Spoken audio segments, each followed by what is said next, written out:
d'accueillir votre invité. Donc, c'est Olivier Dauvert, expert en grande distribution. Bonjour Olivier Dauvert. Bonjour Maga. Les fruits, les légumes, les pâtes, le café, on nous annonce des hausses de prix sur à peu près tous les secteurs dans les semaines qui viennent. On va y revenir dans un tout petit instant. Juste avant, on est vendredi. Ce week-end, il risque d'y avoir du monde dans les supermarchés au rayon cartable.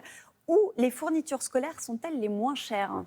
Alors, si l'on regarde les études qui ont été publiées très récemment par des associations de consommateurs, ce sont les hypermarchés qui proposent le panier, j'allais dire, le moins cher. C'est pas surprenant, c'est là où il y a le plus de volume, c'est eux qui achètent en plus grande quantité, donc ils baissent les prix. Pour eux, la rentrée des classes est une opération d'image-prix, donc ils baissent leur marge, c'est ce qu'on appelle un produit d'appel.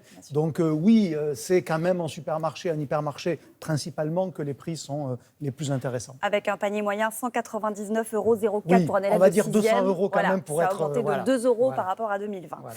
Il y a eu les pêches et les abricots cet été, il y aura les poires et les pommes. Les prix des fruits et légumes flambent à cause des conditions climatiques et des coûts de production. Ce sont des augmentations de quel ordre à peu près et jusqu'à quand ça va durer ? Alors pour ce qu'on en a vu cet été, c'est-à-dire les pêches, les nectarines et les abricots, ce qu'on appelle les fruits d'été, on a eu à peu près entre 20 et 25% de hausse. Et puis dans le même temps, on a vu aussi des fruits qui étaient moins beaux. Donc plus cher, moins joli, ça fait quand même moins intéressant que d'habitude. Mais pour le coup, ni les producteurs, ni les distributeurs n'y sont pour grand-chose. C'est Dame Nature. C'était le gel, effectivement, au mois d'avril. La hausse des prix concerne aussi les produits transformés. On parle de 10% en plus pour les pots de confiture. On attend 10% en plus aussi sur les pâtes à cause du coût des matières premières. Quand les consommateurs vont-ils commencer à le voir sur le ticket de caisse ? Est-ce que c'est déjà le cas ? Alors non, ce n'est pas encore le cas parce que si on prend l'exemple des pâtes dont on a pas mal parlé ces dernières semaines, c'est la conséquence d'une récolte de blé dur parce que pour faire des pâtes, il faut du blé dur et pas du blé en général. Hein. Voilà déjà, donc il y avait moins de blé dur, donc les cours mondiaux ont monté, donc les grandes marques de pâtes vont l'acheter plus cher. Simplement, dans le prix d'un paquet de pâtes que vous achetez, il n'y a pas que le blé. Il y a aussi le coût de l'usine et des hommes qui y travaillent. Il y a le coût de la publicité. Vous connaissez tous des marques de pâtes.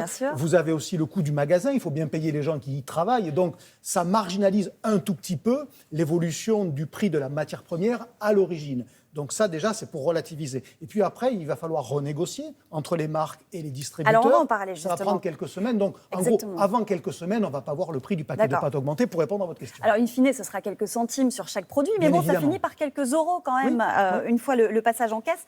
Pas de panique, a dit le patron de Système U, Dominique Schelcher. On n'en est pas là. Les enseignes vont servir d'amortisseurs, dit-il. Est-ce que ça veut dire qu'elles vont rogner leur marge ? Ça veut dire que les pâtes sont un produit sensible, tout simplement. Et que le fonds de commerce principal de toutes ces enseignes, qu'elles s'appellent Système U, Leclerc ou Carrefour, c'est leur image prix. Donc, il n'y en a pas une qui va prendre le risque de se dépositionner en prix. Alors, après, ça, c'est un bon point pour le consommateur. Mais par contre, ça veut dire qu'ils vont retarder au maximum le moment où ils vont accepter les hausses pour les producteurs. Et vous voyez, on est toujours dans cette espèce de dichotomie entre vous et moi, nous sommes à la fois des consommateurs et des citoyens. Quand on est consommateur, on se plaint que ça progresse trop vite ou même que les prix augmentent.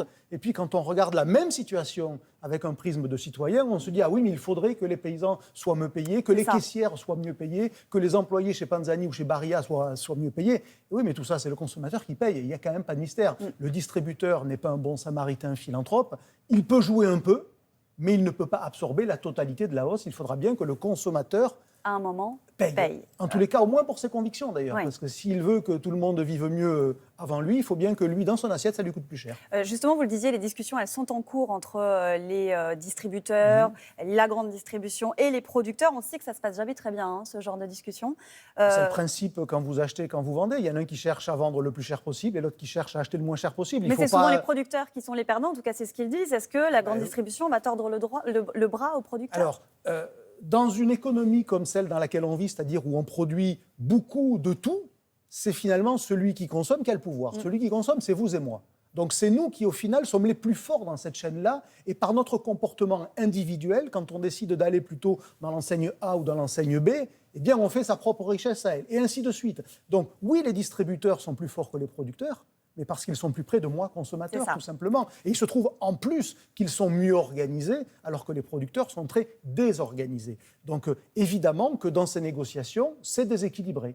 Voilà, il ne faut pas faire semblant de ne pas le voir. Oui, c'est déséquilibré, mais de la même manière... Malgré la loi alimentation. Mais bien sûr, parce qu'au final, la rémunération des producteurs. C'est le consommateur qui a ce pouvoir. Et vous savez, malgré ce que l'on ressent, nous, consommateurs, que les prix augmenteraient, les prix de l'alimentation ou des produits du quotidien. Ben, figurez-vous, Maya, qu'en magasin, c'est factuel, c'est calculé sur des millions d'observations, les prix baissent. Ah oui. On est en ce moment sur un rythme annuel de déflation de 0,5%. Vous direz, c'est pas la catastrophe. Oui, mais ça baisse. Alors que vous interrogez 100 Français dans la rue, il y en a 95 qui vont vous dire que ça augmente. Vous voyez la différence C'est entre ça, la la réalité perception et la c'est ça. perception. Les consommateurs, vous le disiez, ils ont changé leur comportement avec la crise sanitaire. On veut du bio, du local, des circuits courts. La livraison et le drive ont été dopés par la crise Covid. Est-ce que c'est la mort des grands hypers dont on annonce la fin déjà depuis longtemps? Alors, le grand hypermarché, cette espèce de temple de la consommation vers lequel vous alliez après 45 minutes de route, c'est pas sa mort, mais en tous les cas, il ne progressera plus. Ça fait rêver plus aucune ménagère, plus aucun consommateur, plus aucun millennials, comme on dit pour les jeunes. Voilà. Donc, il ne progressera pas. Ça ne veut pas dire qu'il est mort. Un hypermarché, vous savez, les hypermarchés, c'est suivant ce qu'on regarde, entre 50 et 70 milliards d'euros de chiffre d'affaires par an. Ça veut dire que les Français, ils dépensent 50 à 70 milliards pour un circuit qui est mort. Il y en a des tas qui aimeraient être morts comme ça. Donc, on va relativiser. Il n'est pas en grande forme, il ne progresse plus. Pour autant, il n'est pas mort. Parce que c'est quand même là où on fait l'essentiel de nos dépenses alimentaires. Pourquoi ? Parce qu'il est moins cher.